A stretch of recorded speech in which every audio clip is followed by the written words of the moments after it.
श्रीमद्वाल्मीकि रामायण अयोध्या कांड अध्याय 78। शत्रुज का रोष, उनका कुब्जा को घसीटना और भरत जी के कहने से उसे मूर्छित अवस्था में छोड़ देना।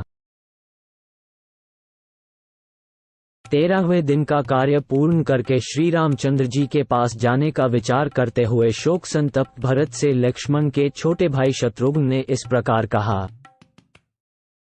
भैया, जो दुख के समय अपने तथा आत्मीय जनों के लिए तो बात ही क्या है, समस्त प्राणियों को भी सहारा देने वाले हैं। वे सत्वगुण संपन्न श्री राम एक स्त्री के द्वारा वन में भेज दिए गए, ये कितने खेद की बात है। तथा वे जो बल और पराक्रम से संपन्न लक्ष्मण नामधारी शूरवीर हैं, उन्होंने भी कुछ नहीं किया। मैं पूछता हूँ कि उन्होंने पिता को कैद करके भी श्री राम को इस संकट से क्यों नहीं छुड़ाया। जब राजा एक नारी के वश में होकर बुरे मार्ग पर आरूढ़ हो चुके थे, तब न्याय और अन्याय का विचार करके उन्हें पहले ही कैद कर लेना चाहिए था। लक्ष्मण के छोटे भाई शत्रुघ्न जब इस प्रकार रोष में भरकर बोल रहे थे, उसी समय कुब्जा समस्त आभूषणों से विभूषित हो उस राजभवन के पूर्व द्वार पर आकर खड़ी हो गई। उसके अंगों में उत्तमोत्तम चंदन का लेप लगा हुआ था तथा वह राजरानियों के पहनने योग्य विविध वस्त्र धारण करके भांति भांति के आभूषणों से सज धज कर वहां आई थी। करधनी की विचित्र लड़ियों तथा अन्य बहुसंख्यक सुंदर अलंकारों से अलंकृत हो वह बहुत सी रस्सियों में बंधी हुई वानरी के समान जान पड़ती थी। वही सारी बुराइयों की जड़ थी, वही श्रीराम के वनवास रूपी पाप का मूल कारण थी। उस पर दृष्टि पड़ते ही द्वारपाल ने उसे पकड़ लिया और बड़ी निर्दयता के साथ घसीट लाकर शत्रुघ्न के हाथ में देते हुए कहा।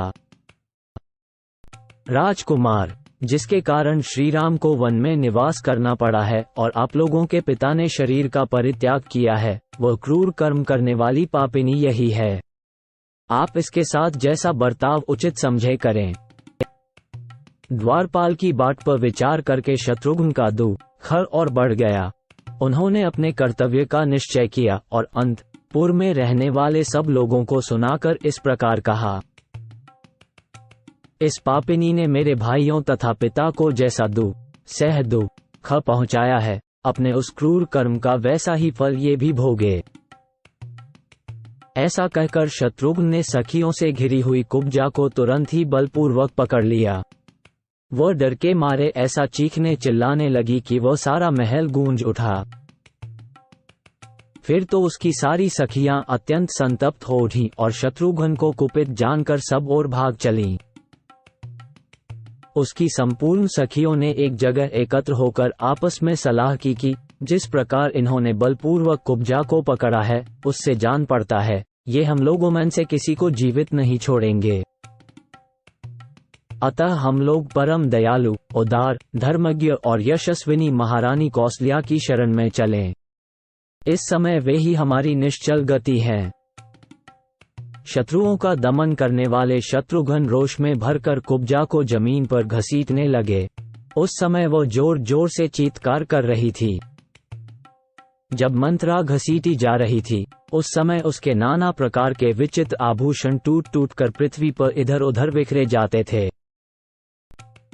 आभूषणों के उन टुकड़ों से वह शोभाशाली विशाल राजभवन नक्षत्र मालाओं से अलंकृत शरतकाल के आकाश की भांति अधिक सुशोभित हो रहा था। बलवान नरश्रेष्ठ शत्रुघ्न जिस समय रोषपूर्वक मंत्रा को जोर से पकड़कर घसीट रहे थे, उस समय उसे छुड़ाने के लिए कैकेयी उनके पास आई। तब उन्होंने उसे धिक्कारते हुए उसके प्रति बड़ी कठोर बातें कहीं, उसे रोषपूर्वक फटकारा। शत्रुघ्न के वे कठोर वचन बड़े ही दुखदायी थे। उन्हें सुनकर कैकेयी को बहुत दुख हुआ। वो शत्रुघ्न के भय से थर्रा उठी और अपने पुत्र की शरण में आई। शत्रुघ्न को क्रोध में भरा हुआ देख भरत ने उनसे कहा, सुमित्रा कुमार, क्षमा करो, स्त्रियां सभी प्राणियों के लिए अवध्य होती हैं। यदि मुझे ये भय न होता कि धर्मात्मा श्रीराम मातृघाती समझकर मुझसे घृणा करने लगेंगे तो मैं भी इस दुष्ट आचरण करने वाली पापिनी कैकेयी को मार डालता। धर्मात्मा श्री रघुनाथ जी तो इस कुब्जा के भी मारे जाने का समाचार यदि जान ले तो वे निश्चय ही तुमसे और मुझसे बोलना भी छोड़ देंगे। भरत जी की यह बात सुनकर लक्ष्मण के छोटे भाई शत्रुघ्न मंत्रा के वधरूपी दोष से निवृत्त हो गए और उसे मूर्छित अवस्था में ही छोड़ दिया। मंत्रा कैकेयी के चरणों में गिर पड़ी और लंबी सांस खींचती हुई अत्यंत दुख से आर्त हो करुण विलाप करने लगी।